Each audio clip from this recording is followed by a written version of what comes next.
সমবায় ভোট ঘিরে রণক্ষেত্র মুর্শিদাবাদ। উত্তপ্ত এলাকা, পুলিশের লাঠিচার্জ। মুর্শিদাবাদের দৌলতাবাদে সমবায় নির্বাচনকে কেন্দ্র করে তীব্র উত্তেজনা ছড়িয়ে পড়ে।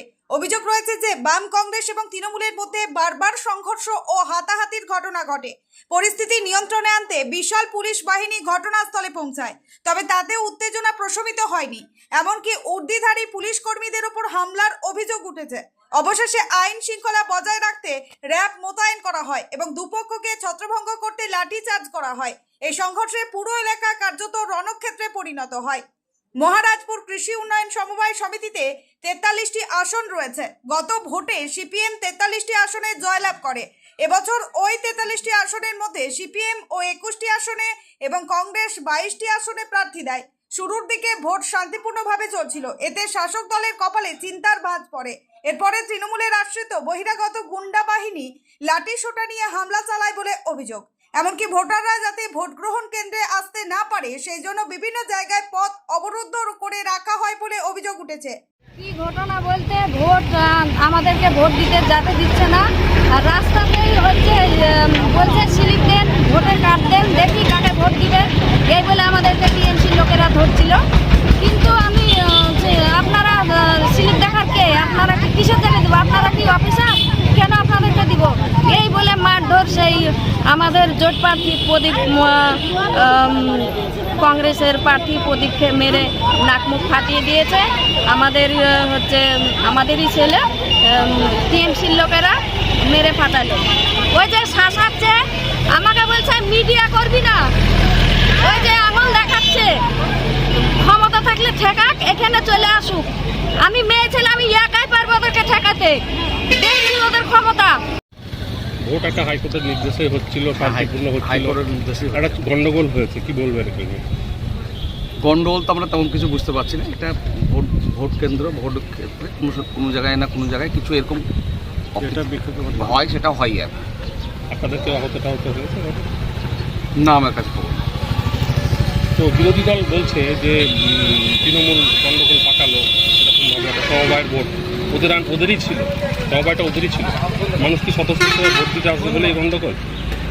স্বতঃস্ফূর্তভাবে ভোট দিয়েছি, গন্ডগোল দিয়েছে, গন্ডগোল তো না। ওরা দীর্ঘদিন থেকে এটাকে কুকুর বাসা করে রেখেছে, দীর্ঘদিন থেকে এখানে রুজি রোজগার করছে। আমাদের ভয় আছে যে আমরা হয়তো আর পাবো না, তাই তার জন্য গন্ডগোল পাকাতে চাইছে। কংগ্রেসের তরফ থেকে অভিযোগ করছে যে তৃণমূলের তরফ বহিরাগত থেকে নিয়ে এসে এখানে মিথ্যা কথা।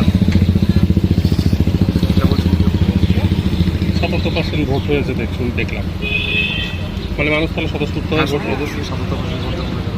ভেতরে কোনো রকম ঘটনা কিছু ঘটে জেতার বিষয়ে আশাবাদী 100%।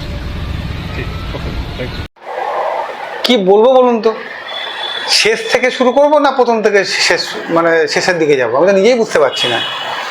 এই রাজ্যে কোনো নির্বাচন, একমাত্র লোকসভা বা বিধানসভা যেখানে মমতা ব্যানার্জির খুব হাত থাকে না, বাদ দিয়ে পৌরসভা, পঞ্চায়েত, সমবায় যাই হোক, সেখানে একটাই মাত্র লক্ষ্য, ধরো, মারো, ভোট কারো, ভোটে জয়লাভ করো।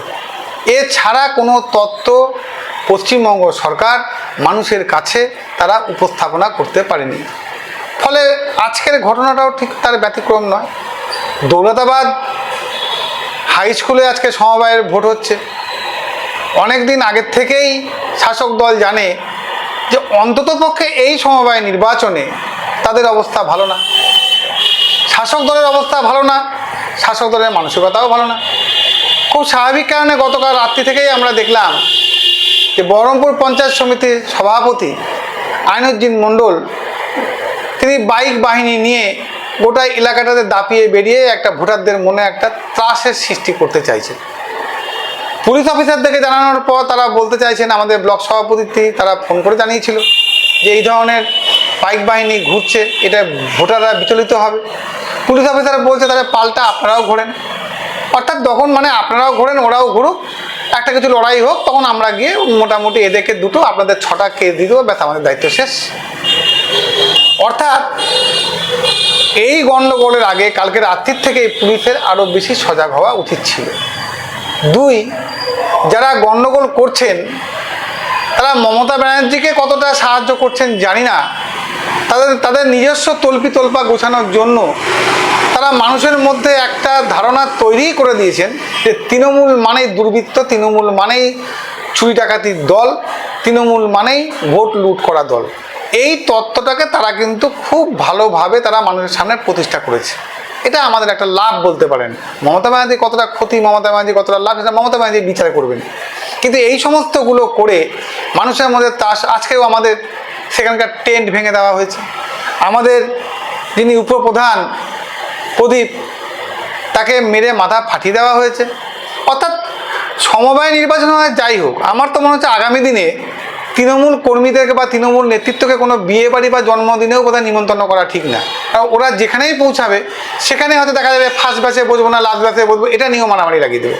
ফলে তাদেরকে মনে হয় এবার সামাজিক বয়কট করার এবার সময় চলে এসেছে। আমরা পুলিশ প্রশাসনকে বলতে চাইছি, বিগত দিনে বহরমপুর থানায় এরকম বহু নির্বাচন, বহু অভিযোগ জমা পড়েছে, এটা তার সঙ্গে একটা যোগ হচ্ছে। আপনাদের কি করণীয় অথবা আপনারা কতটা কি করতে পারবেন মেরুদণ্ড খাড়া করে, সেটা আমাদের সন্দেহ আছে। যদি কিছু করতে পারেন ভালো লাগবে। ব্যুরো রিপোর্ট, চেতনা নিউজ।